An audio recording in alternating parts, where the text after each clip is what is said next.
fools and gals? It's me, Ryan T here, and I'm going to review Thor Ragnarok.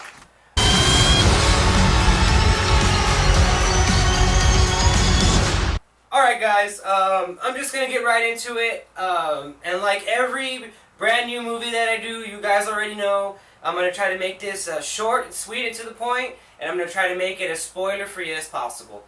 You lie! You're a fucking liar! Shut up! Alright, my first initial thoughts of Thor Ragnarok are, 1, the movie, it's the greatest Thor movie in the MCU. It's literally Thor's greatest appearance in the MCU.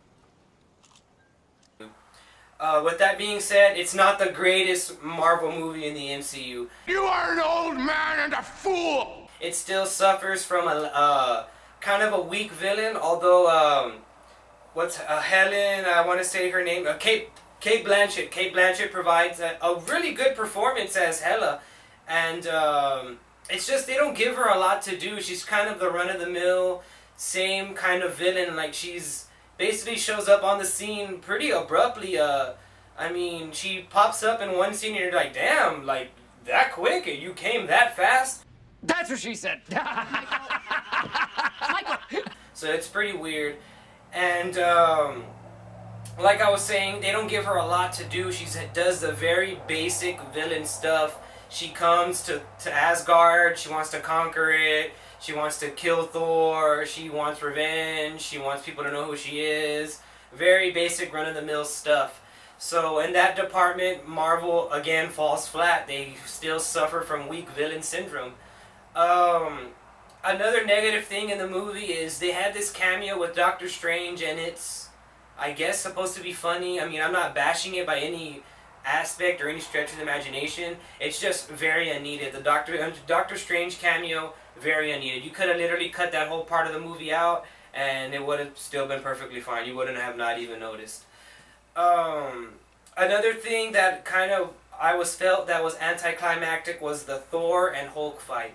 The fight against the two big giants of Marvel. I mean, it was cool. It was interesting. I mean, Thor gets in some good punches, Hulk gets in some good punches, but at the end of the match, it's just very anticlimactic. A certain character does a certain thing, and you're kind of just like, why did they do that? Why would they do that? Like, it just totally was so stupid that that one character did that, and that's how the fight ended, and it was just dumb. Even Thor brings it up, like, why would this character do that? That's not how, like, I mean, once you watch the movie, you see what I mean. As far as positives go, it is cool to see Thor do this. All while, like, Led Zeppelin is playing in the background, so basically he's like...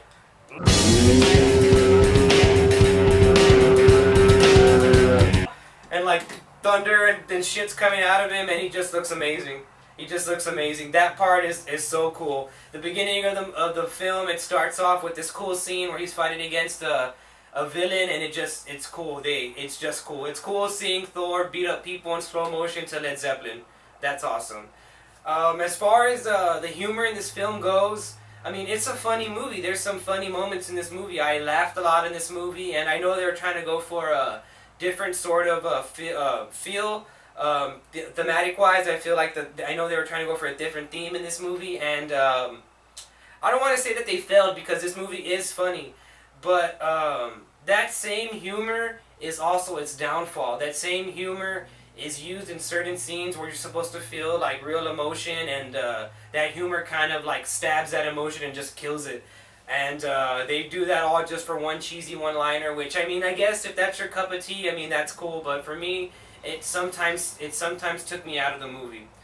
As far as action goes, there's some good action scenes here. I mean, I'm not going to say that this movie is action-heavy because I don't think it was really meant to be that sort of film, but as far as superhero movies go, it's a serviceable film, action-wise. There's some explosions, there's some good fights. There's even a moment where you're like, whoa, I can't believe that happened to Thor. So there's some stuff in there that's good. So, I mean, I'm not saying that this movie's bad by any stretch of the imagination, but I'm not saying that this is Marvel's strongest movie by any stretch of the imagination.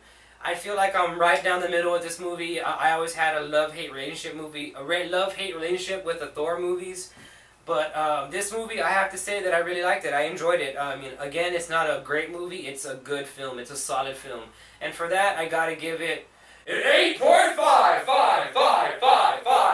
I gotta say, it was Thor-rific. I recommend you guys go see it. I recommend you guys go check it out. And if you already checked it out, let me know what you thought of the movie, and let me know what you thought of this review. I'll see you guys in the next one.